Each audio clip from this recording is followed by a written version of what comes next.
Hello, lore enthusiasts, and welcome back to Murder Drones. My analysis on episode 1 pilot of Murder Drones reached its goal within a week, so I'm glad to report that this has officially become a series. I will be doing an analysis on all 8 episodes, each analysis likely getting longer and longer as the lore gets deeper and deeper. This video is my analysis on episode 2 Heartbeat of Murder Drones. This episode is really where the lore starts kicking in, and it starts getting complicated for those watching the series for the first time. But that's why I'm here. If you didn't watch my first video, you didn't miss much, since episode 1 really just introduced the characters and the inciting incident, but feel free to check it out after this video. Also, from this point on, every episode of Murder Drones is loosely based around a popular horror movie, which I'll point out at the start of each of my videos. Episode 2 Heartbeat is loosely based on The Thing by John Carpenter, a movie about a research team in Antarctica that gets hunted by a shape-shifting alien that assumes the appearance of its victims. If you've watched episode 2 already, then you'll notice the description of this movie almost perfectly matches this episode. Also, keep in mind I will be formatting this video so that there are no spoilers for future episodes in them. You only need to have watched episode 1 and 2 of Murder Drones to understand this video. As more gets revealed throughout the series, I will return to previous episodes to connect the dots, but once again, there will be no spoilers. So, let's get right into it. Episode 2 begins with the first of many flashbacks we will get throughout this series. In the subtitles, we see someone called James speaking to a younger version of N. Young enough that he isn't even a murder drone. N was originally a worker drone, just like Uzi and everyone else. He seems to be a servant to these rich humans in some mansion back on Earth. Also, an important detail to take note of, every human we will see in this series appears only as a silhouette. All drones were programmed to not see any identifying characteristics of a human, hence these shadow people and the glitching we see around them. Anyways, James talks about a her and a she when he is talking to N, saying she takes trips to the dump and plays dress up with N, V, and J by giving them hair. These trips to the dump will be explained in episode 5.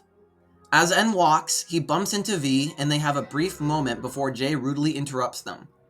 This brief moment was likely the instance when N got a crush on V, as you can see with the blushing and the stereotypical bumping into the love of your life. In the middle of Jay calling N a moron, she quickly interrupts herself to greet her apparent master, if you will, Tessa. We can assume Tessa is the her and she James was referring to earlier. Jay says another one as a new drone steps out from behind Tessa, presumably another drone Tessa found and took in. Since we have seen N, V, and J already, and those three are our 3 murder drones, this new character brings in a lot of questions about who she is and where she is now. All of these questions will be answered again in episode 5. As this new character is introduced, a dark ambiance is inferred from the glitchy entrance and creepy music. Also, an important thing to note is the color of this character's eyes. They are yellow as opposed to N, V, and J's white eyes. But in the present day, N, V, and J all have yellow eyes as well. Once again, this will be explained in episode 5. We cut back to the present day, where we see that all of this was a dream or a flashback N was having while sleeping upside down by hanging with his tail. Also, interestingly, the murder drones don't have to recharge their battery while sleeping, like Uzi did in episode 1. This may be because of the absolute solver N has inside of him. It may be a continuous source of energy for their bodies. Anyways, N is confused by this flashback and questions how he became a murder drone in the first place. Uzi interrupts his thoughts, saying she found something in the murder drone's spaceship, seemingly some sort of medallion that belonged on N's hat, indicating he was the pilot of the spaceship. Also, we see the return of this symbol on Uzi's eye as it breaks a mirror, which is never a good sign. This is the absolute solver we saw at the end of episode 1. Although this time it is her purple color, instead of the yellow color we originally saw. She blames this strange symbol on the murder drones, and the conversation ends there for now. We also see on a whiteboard in the background Uzi's plans to fix and upgrade the spaceship. We know this is Uzi's plans because of the purple, the skull, and the railgun legs. N then questions Uzi's plan to murder all humans, and Uzi says the humans are past negotiating, since the murder drones were sent without a way to communicate with Earth, and the humans reformatted their memories so that they had no memory of their lives before landing on this planet. However, we just saw N have a flashback to his previous life, so maybe he's gaining back some memory? Once again, this will be explained in episode 5. Uzi briefly mentions her mom, who Khan said was killed by a murder drone, and blames her death not on the murder drones, but now on the humans. This is important character development that I'll talk about again during episode 3. Uzi then puts the communication relay that she was analyzing back in place and crushes this wrench in her hands. Now at first I assumed this was the wrench Khan gave her in episode 1, but she left that with Khan during her banishment speech, so I guess this is just some random wrench she was using. After this, we see that V is currently chained to the floor to prevent her from escaping, which explains why she was suddenly so chill just after trying to kill N and Uzi. N then says that Jay was getting orders from someone, but we now know it wasn't through the communications relay. So who was her boss? This will be revealed in episode 3. As Uzi contemplates this, we see a little loading wheel just before it turns to an angry expression. We cut back to inside the colony, where Ladderbot 5000, aka Frank, is tasked with fixing up the hole N, Uzi, and V left behind while escaping. We also see Jay's corpse in the corner, and again here alongside Uzi's railgun. Then Jay's corpse crawls away, and we see that somehow Jay's heart, or core, has somehow survived, even though that wasn't the case when Uzi fired her railgun, but we'll just ignore that continuity error. This huge explosion, I'm gonna call it, ensues and Jay's heart grows eldritch claws and kills Frank. The program Absolute Solver _Mat Collection pops up everywhere with text underneath that reads, "If you can read this, you are in range." I'll explain this soon. So now Frank is dead, and we cut to a parent-teacher conference that Khan is at. We can quickly see a Psychology 102 lesson the teacher is giving, as well as a CAPTCHA lesson, which I'll put up if anyone wants to pause and read them. Someone interrupts, telling Khan about the incident that just occurred with Frank. We cut back to Uzi and N outside, who meet Thad to retrieve Uzi's railgun. Thad then says that Jay's corpse crawled away as he grabbed her gun, and N starts freaking out and looking around, as if Jay could be watching at this very moment. The three agree to return to the colony to investigate. We then get the murder of another worker drone, who is tricked by a hologram of Frank, and we see for the first time these camera-looking things, attached to the entire Absolute Solver contraption, which are responsible for creating the holograms. N, Uzi, and Thad return to Door 1, and N gives the guard a sorry card to apologize for the genocide. The guard accepts this apology, who wouldn't, right? And lets the three in. We return to the scene of the crime and immediately are tipped off that something isn't right. The body of the worker drone who was just killed is left on the floor, but we saw the body get dragged into the ceiling. Of course, it's revealed to all be a hologram, just to lure a third worker drone into the Absolute Solver's _Mat collection process. We return to the parent-teacher conference to see that Khan is still there talking with the teacher. This is actually a little character growth for him, since he was asked to go to the crime scene to build a door, but chose to remain to try and sort out his issues with his daughter. This shows that Uzi is slowly becoming more important to him than doors. We can also see one of the Absolute Solver cameras outside the door during this conversation. The camera shifts to the two worker drones who taunted Uzi in episode 1, whose names are Lizzie and Doll. Doll is the Russian one, by the way. Doll gets a flashback to the death of her parents after Lizzie jokingly asks where they were, which I'll show the images of here. Then a hologram of Lizzie herself appears outside the door of the classroom wanting to come in. But we notice that this hologram is much higher quality than the previous ones, even to the point where we might not know what is a hologram and what isn't anymore. Lizzie makes the dumb mistake to let herself in, not seeing the dangers of it. We will cut back to this scene at the end of the episode.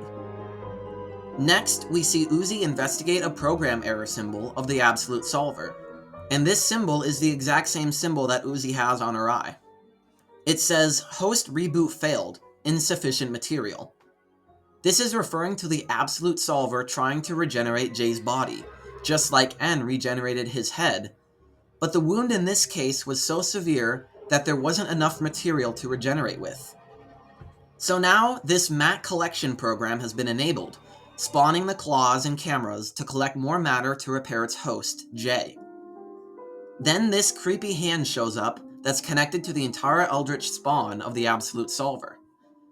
It tries to pull Thad in, but is stopped by N's Ninja Star. Don't ask where he pulled that out of. Thad gets snatched again by a claw this time, and N and Uzi follow him into the cryosleep area of the colony. Thad gets captured, and the Absolute Solver tries to lure in N and Uzi with a hologram of Thad practicing its new improv acting. Thad gets freed by the Ninja Star once again, and for some reason is allowed to escape. We then see all of the cameras of the Absolute Solver and the voice of the Absolute Solver, which is some automated female voice. This will come back up in future episodes. The Absolute Solver then confirms that it's repairing Jay's body with all of the material collected from the bodies of worker drones. And it also says that drones are its cute puppets. There is also a huge lore drop right here that Uzi's mom had the same Absolute Solver eye that Uzi does, and that it was transferred at birth to Uzi. But the question is, why did Uzi all of a sudden get the Absolute Solver string code changed to true? This will be revealed in a later episode. Also, this scene introduced a huge theory into the Murder Drones fandom, that since the Absolute Solver of Jay has the hologram of Uzi's mom, then Jay might have been the murder drone who killed Uzi's mom. But I personally don't think this is true. We saw earlier that the Solver created a hologram of Thad when Thad himself wasn't dead. Plus, we see a hologram of Uzi as a baby, when we know for a fact that Jay did not kill Uzi when she was a baby. I think instead that the Solver just has to get a scan of someone to use their hologram, which would rule out the theory that Jay was the one who killed Uzi's mom. Now, these are all just theories, so take them with a grain of salt. Back to the story, N disappears for some reason, and Uzi is left to fight the Jay snake crab on her own. But then the Solver pulls out Khan and kills him in the most gruesome way to freak Uzi out, incapacitating her during the battle. This allows the Solver to trick her into thinking that this hologram of N is real, only for the Solver to take Uzi's gun away and smash it. Then the real N appears to save Uzi from the railgun, which is about to explode. This explosion then destroys the Solver's Eldritch form. We see here that the body of Khan was a hologram, meaning that the Khan death scene was fake and just a ploy to mess with Uzi's mind. The final camera gets compacted into this strange black hole, which we can assume is the essence of the Solver that was in Jay. This small black hole floats away, implying that the Solver is not dead just yet. Then we also see Jay's heart/core sneaking away, but it is stopped by N, who stabs it a few times with his tail, only for it, too, to get compacted into another little black hole, to float away and survive. The lore behind these black holes are never really explained, but some assumptions can be made following episode 8. A crowd of worker drones can be heard approaching to investigate the explosion they all heard, and Uzi is seemingly traumatized by this whole experience, and is now afraid to leave with N. Uzi decides to stay behind and reunite with her dad with a nice big hug, which he happily returns, showing even more evidence of his character growth. We return to the scene with Doll in the classroom, and a cockroach-looking robot crawling up her leg. We then see what happened with Lizzie and the Lizzie hologram, trying to get into the classroom. Doll apparently has the Absolute Solver eye too, and is even able to expand the door to prevent Lizzie from opening it. We will see much more of this strange Solver power in the future, but the assumption can be made now that Uzi has the same abilities as Doll. She just hasn't learned to use them yet. The Lizzie hologram is upset at Doll for foiling the solver's plan to kill everybody in the classroom, and it disappears. We then see Doll use the solver powers to explode this cockroach and lick up the oil from it. Now we get a glimpse of the picture she was looking at this whole time, and we see it's actually a picture of V. The explanation behind this picture will be explained in episode 3. After this, we see N has returned to the spaceship, sad that Uzi refused to come with him. V, we learn, has escaped her chains, but is genuinely interested in this plot, just as all of you watching this video are, and chooses to hide the broken chain to learn more herself. The video ends with Uzi looking up at the ceiling of her room and all her drawings and theories on the absolute solver that she has gathered so far. In this giant mess, we can see a big absolute solver symbol in the center, with multiple strands of red string expanding out from it. Some notable drawings are of Jay's snake crab form. You are in range, just like we saw previously. Trust no one, that's why I don't have any friends, no one knows. And illustrations of the error messages we saw earlier.